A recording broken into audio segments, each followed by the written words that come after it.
তুমি আকাশে কি দেখছো গো ও গুলটে মামা? দিলি তো আমার তালটা কেটে। ক্যালটা বুলাস বলদ পাঁচু। তাল? আকাশে আবার তাল হয় নাকি? তাল তো হয় গাছে। সব কটা একেবারে গলদপুরের স্ট্যাম্প মারা বলদের দল। আরে দূর, তুমি কি দেখছো বলো না। হ্যাঁ বলো না। মেঘ। মেঘ দেখছো হঠাৎ? ওরে, এই যে যারা কবিতা টবিতা লেখে তারা এই পুজো আসলেই নাকি আকাশে সাদা মেঘের ভেলা দেখতে পায়। সেই মেঘ নাকি তুলোর মতো ভেসে বেড়ায়। জয় গুরাও। হ্যাঁ তো, এখন পুজোর সময় শরতের নীল আকাশ, সাদা মেঘ ভাসে। অন্য সময় কি হলুদ আকাশে খয়েরি মেঘ ভাসে? যত সব উল্টো পাল্টা কবিতা লিখে গেছে, সেগুলোই তোরা পড়েছিস, তাই তো ফেল মেরেছিস। আরে ওসব তো কবির কল্পনা গুলটে মামা। শরতের সুনীল আকাশে তুলার মতো পেঁজা পেঁজা মেঘের ভেলা ভাসিয়া যাইতেছে। খুব ব্যাড কল্পনা। তুলো দিয়ে কি ভেলা বানানো যায়? ভেলা বানাতে হয় কচুরি পানা দিয়ে, বুঝেছিস? তাছাড়া আকাশে ভেলা ভাসবে কেমন করে? ভেলা তো পুকুরে ভাসাই আমরা।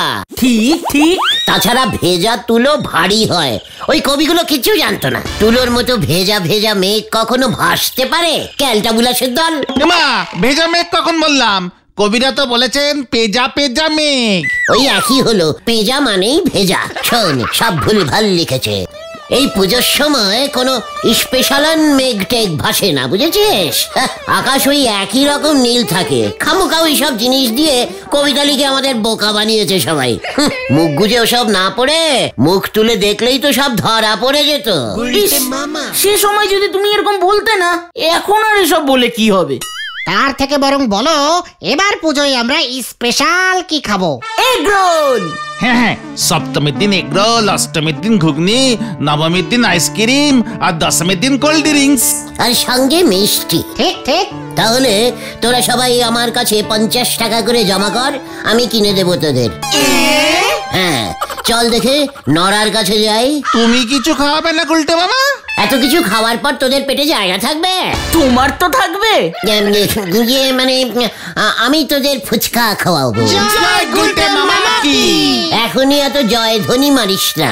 আগে দেখি এবার পুজোয় নড়া ফুচকা বিক্রি করে কিনা।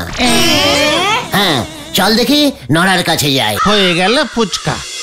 আমি হলুম গে জাত চা ব্যবসায়ী। আমার 14 পুরুষ চা বিক্রি করে। তা আমি হঠাৎ ফুচকা বেচতে যাব কোন দুঃখে শুনি? দুঃখে না রে নরা, সুখে সুখে। মনের সুখে ফুচকা বেচলে কত লাভ করতে পারবি জানিস? পুজোর ফুচকায় হেভি ডিমান্ডিং হয়। পুজোর সময় আমার চায়েরও ভালো সেল হয়। তাছাড়া এবার তো আমি ওই আতাপাড়ার বোমা সঙ্গের পুজো প্যান্ডেলে চায়ের স্টল দেবো গো নন্ড ভন্ড গুলটে বাউ। তুই পুজোর সময় বেপারায় গিয়ে চা বেচবি নরা? আমাদের এই গলতপুরে পুজোর সময় একখান ফুটো পুজো পর্যন্ত হয়নি। নরা, আমার কথা শোন। পুজোর সময় ফুচকা বেচ, একেবারে লালে লাল হয়ে যাবি। লাল হব? তালি পরে হোলির সময় ভেবে দেখবো। তাহলে গুলটে মামা, তুমি আমাদের ফুচকা খাওয়াবে না? নরার দোকানে চা খেয়ে আমাদের অভ্যাস তো, তাই অন্য দোকানের ফুচকা খেলে তোরা সহ্য করতে পারবি না। পুজোর সময় পেট ব্যথা হলে পুজোর আনন্দটাই মাটি হয়ে যাবে। লিডার হয়ে আমি এত বড় রিস্কিং নিতে পারবো না, কভি নাহি। আসল কথা হলো অন্য কেউ তো ফুচকা আর গুলটে বাবুরে ধারে বিক্রি করবে না, তা তোমাদের খাওয়াবে কেমন করে? নরা, ঠিক আছে ঠিক আছে গুলটে মামা, আমরা বরং আতাপাড়ার বোমা সঙ্গের পুজোয় গিয়ে নরদার চায়ের স্টল থেকে চা খেয়ে আসবো। ভাবতেছি সঙ্গে ঘুগনিও রাখবো। ঘুগনি? তা এবার হঠাৎ পুজোয় বোমা সঙ্গে স্টল খুলছো যে নরদা?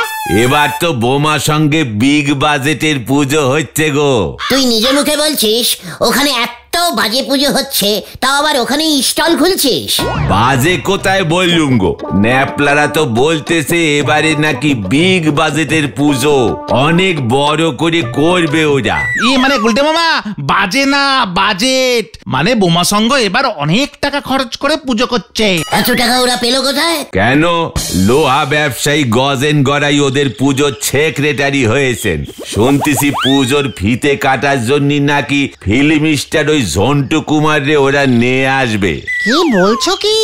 ঝন্টু কুমার আসবে ফিতা কাটতে? কেন, ওখানে কি সামান্য ফিতে কাটারও লোক নেই? আরে ফিতা কাটা মানে উদ্বোধন করতে আসবে। উদ্বোধন করতে ঝন্টু আসছে? আমাকে বললো না তো।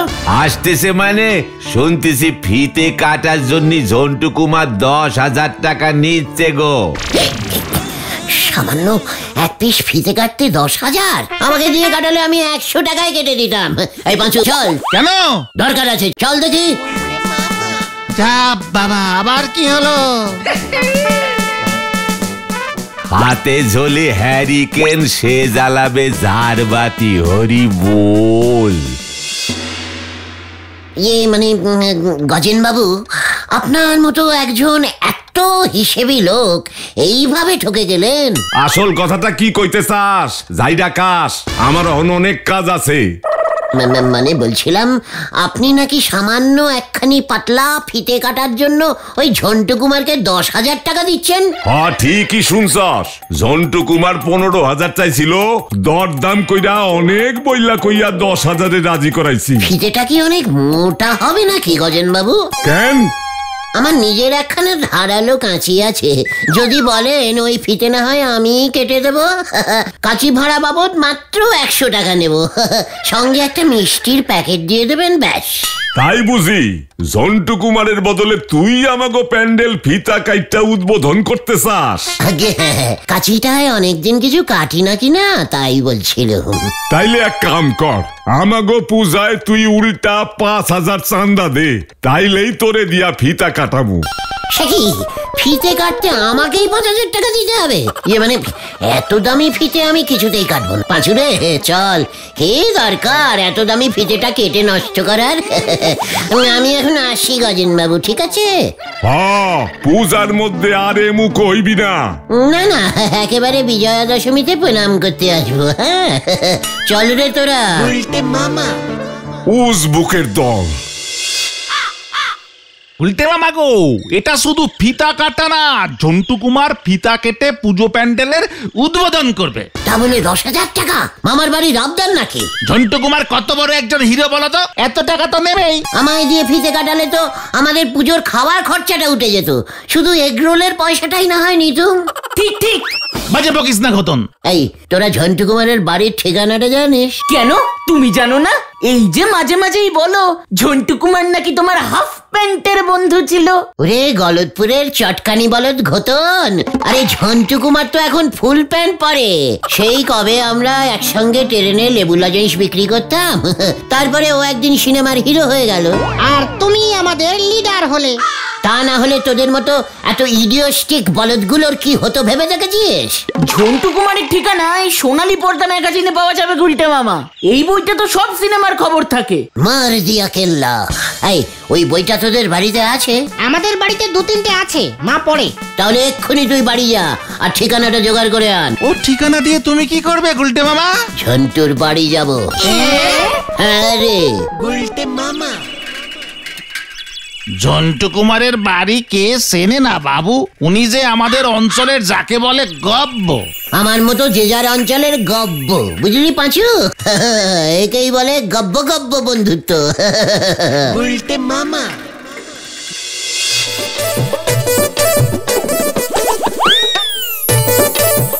বাবা, ঝন্টু এত বড় বাড়ি করে ফেলেছে, আমাকে বলেনি তো।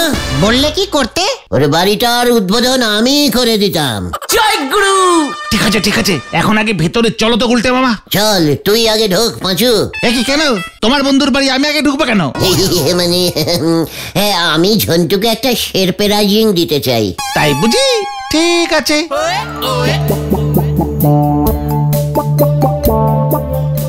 रुकिए रुकिए, শিখিয়ে अंदर जाने के लिए परमिशन है? কেন এখানে আবার বান্দার এলো কোথার থেকে? ये মানে দারোয়ানজি, উনি ঝন্টু কুমারের বন্ধু, ওনার সঙ্গে দেখা করতে এসেছেন অনেক দিন পর। হাফ প্যান্টুলুন কা বন্ধু। বন্ধু, আমরা একসঙ্গে লেবু লজেন্স বিক্রি করতাম, বুঝেছ? क्या? লেবু লজেন্স, সেই লেবু লজেন্স, একটা যারা না টাকায় ছটা, এই লেবু লজেন্স, এই সা সমঝা। ये दारोन जी, ये एक्टिंग करता है। झंटू कुमार हमको मैंने बुलाया है। ओ, साहब ने बुलाया, ठीक है, आप लोग इधर रुकिए। ढोकरे गलता बुलाशेर दल। वो लोग आपका दोस्त बोलता है। गुलटे मामा। ये लीजिए, ये तो चला आया। आप लोग को मैंने रुकने के लिए बोला था। ঠিক আছে, তুমি যাও রামলাল। ঠিক है। হ্যাঁ বলুন আপনারা কোথা থেকে এসেছেন? আমার কিন্তু আগামী 1 বছর কোনো ডেট ফাঁকা নেই, কোনো ফাংশনেও যেতে পারবো না। ঝন্টু কুমার জি, আমরা আতাপাড়া থেকে এসেছি। কোন আতাপাড়া? ওই যে আপনার ফিতে কাটার কথা আছে না, বোমা সংঘ 10,000 টাকা দিল যে। ও বোমা সংঘ, হ্যাঁ। আসলে পুজোর সময় চারপাশ থেকে এত ফিতা কাটতে হয়, ঠিক খেয়াল থাকে না। হ্যাঁ বলুন কেন এসেছেন? আমাদের প্রোগ্রাম তো সন্ধ্যা 6টায় ফিক্স আছে। বলছিলাম ওই প্রোগ্রামটা না হবে না। হোয়াট? আমি কিন্তু ওই 10,000 টাকা অ্যাডভান্সের ফেরত দিতে পারবো না। না, ফেরত দিতে হবে না। আপনি অন্য ফিতে কাটা ধরে নিন, তাই খবরটা দিতে এলাম। ডিসকাস্টিং। আপনাদের ওই সেক্রেটারি গজেন বাবু আমার হাতে পায়ে ধরে 10,000-এ রাজি করালো। 15,000-এ আমি দুটো পার্টি ছেড়ে দিলাম। আবার ধরে নিন। ওরা কি আর আমার জন্য বসে থাকবে মশাই? এটা সিজন টাইম, সবাই ফিতে কাটে। আসলে ওই গজেন বাবুর হঠাৎ একটা বুকে স্ট্রোক হলো, তাই সব প্রোগ্রাম ক্যান্সেলিং হয়ে গেল। অনেক দুঃখ নিয়ে আপনাকে জানাতে এলাম, বুঝলেন? ও ভেরি স্যাড। ওকে, এবার আপনারা আসতে পারেন, আমাকে জিমে ঢুকতে হবে। আসছি ঝন্টু, ঝন্টু কুমার জি। এই চল রে সবাই। গুলটে মামা।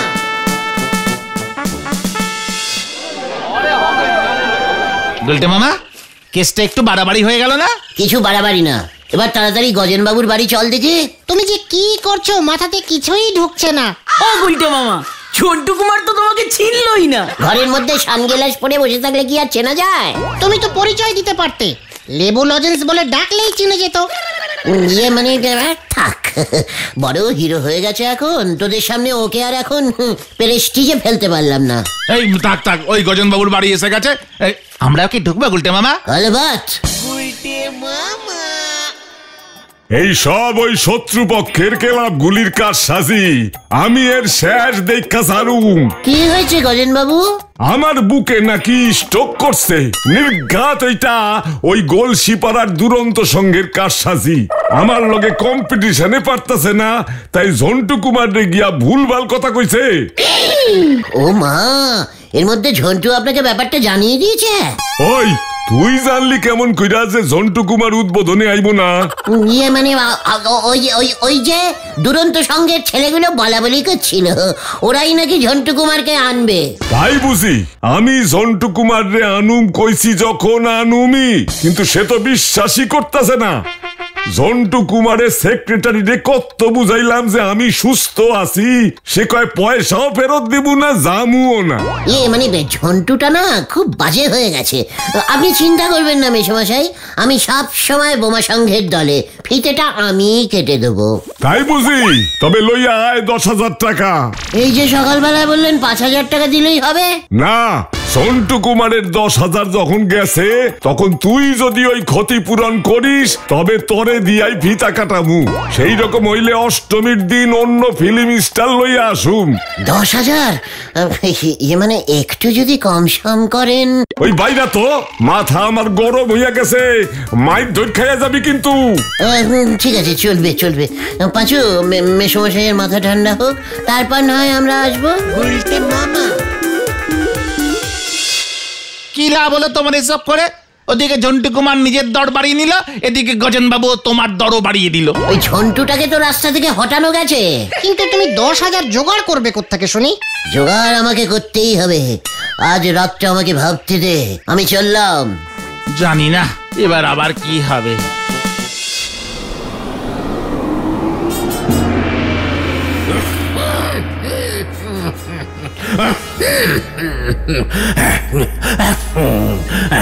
মহালয়ার দিনে মা দুর্গার পৃথিবীতে আসা বন্ধ করবার দায়িত্ব দিয়েছিলাম, পারিসনি।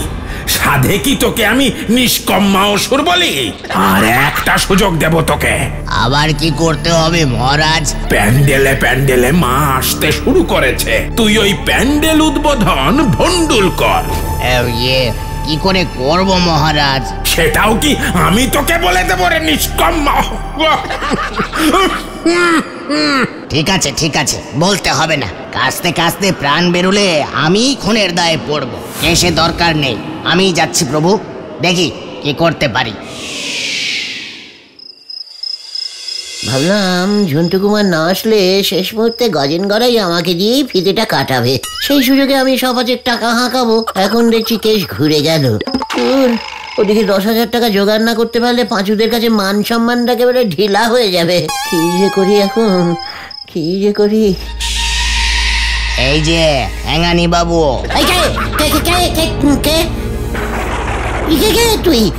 তুই আবার কে? আমি অসুর, আমায় চিনতে পারছিস না? হ্যাঁ, মানে আমার কাছে কেন? আমি কি করেছি অসুর ভাই? তোর জন্য আমি একবার ঠ্যাঙানি খেয়েছিলাম, মনে নেই? ও হ্যাঁ, তাই তো। আসলে আমি অনেকবার ঠ্যাঙানি খেয়েছি তো, তাই মনে করতে পারছি না। আমি তো এখন ঠ্যাঙানি খাচ্ছি না। যাকে এখন কি চাই বলুন তো? তোর 10,000 টাকা চাই, তাই তো? তুই জানলি কেমন করে? আমরা অসুররা সব জানি। শোন, এই যে এর মধ্যে 100টা মোহর আছে, বিক্রি করলে অনেক টাকা পাবি, অনেক। 100টা মোহর সোনার? 10,000 কেন, মনে হচ্ছে 1 লক্ষ টাকা হয়ে যাবে। তবে আমার একটা কাজ করে দিতে হবে। কি কাজ অসুর ভাই? প্রতিদিন তোর আশেপাশের সব কটা প্যান্ডেলের আলো টুক করে নিভিয়ে দিবি, বুঝেছিস? টুক করে, যাতে পূজা ভণ্ডুল হয়ে যায়। এই তো খুব সোজা কাজ। একদম নিশ্চিন্তে থাকো ভাই, আমি একটা প্যান্ডেলের আলো জ্বলতে দেব না, ফিতে কেটেই আলো নিভিয়ে দেব। মনে থাকে যেন, নয়তো আমি তোকে ঠেঙাবো। আমি কি স্বপ্ন দেখলাম নাকি? এ তো সত্যি মোর, তাহলে স্বপ্ন নয়। পাঁচু রে, ও পাঁচু। এই মোহর তুই কই থেকে পাইলি? কোথায় ডাকাতি করছস ক কিন্তু? এই মা, ছি ছি ছি ছি, মানে গজেন বাবু, এগুলো আমার বংশগত মোহর। মানে আপনি তো জানেন আমার পিসে মশাইয়ের বাবা জমিদার ছিলেন, তার বাবা আরো বড় জমিদার ছিলেন। এত বড় বড় জমিদার সবাই মিলে ওই মোহরগুলো রেখে গেছে, ওগুলোই আপনাকে দিয়ে দিলাম। ওরা যদি জানে আমি ফিতে কেটে উদ্বোধন করেছি, তাহলে টোটাল জমিদার বংশই খুবই খুশি এবং গর্বিত হবে। আচ্ছা ঠিক আছে, মোহরগুলি এই ক্লাবের পূজা ডোনেশন ফান্ডে তাইলে জমা রাখলাম। আর ফিতে কাটা মানে উদ্বোধনটা? কাল সন্ধ্যা 6টায় ক্লাবে আইয়া পড়িস। ইয়াহু! চল পাঁচু।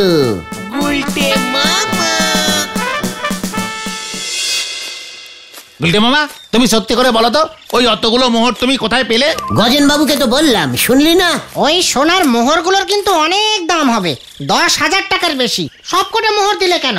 একবারই দিয়ে রাখলাম, প্রত্যেক বছর ওই বোমা সঙ্গে এখন থেকে আমি ফিতে কাটবো, বুঝেছিস? জয় গুরু। আমরাও যাবো তো গুলটে মামা তোমার সঙ্গে। আলবাত। গুলটে মামা, সব ব্যবস্থা করে এসেছি মহারাজ। ওই মানুষটাই এবার যা করার করবে।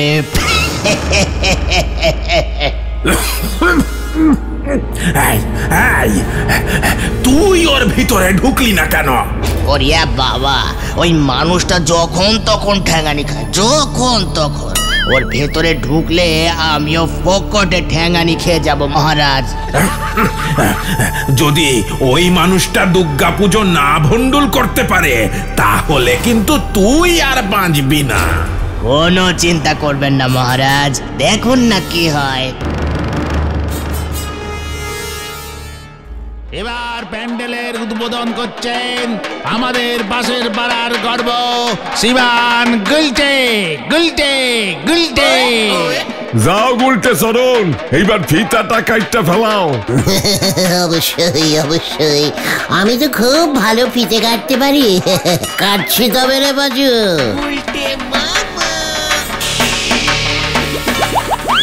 এর পরের কাজটা মনে থাকে যেন ঠ্যাঙানি বাবু।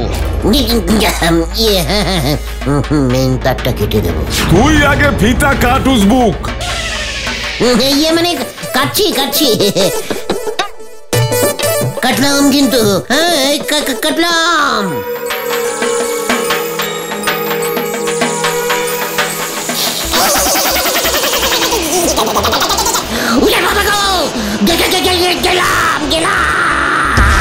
সবাই সরে যাও, সবাই সরে যাও, সবাই সরে যাও, গুলটে বাবা কারেন্ট খেয়েছে।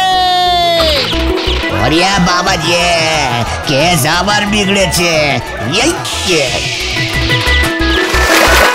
ওরে বাবা গো, উজবুকটারে বাড়িতে লইয়া যা তোরা, এই মুখও যে না হয়। তুমি কারেন্ট খেলে কিভাবে বলো তো? মা দুর্গা মনে হয় আমার উপরে রেগে গেছেন রে। কেন?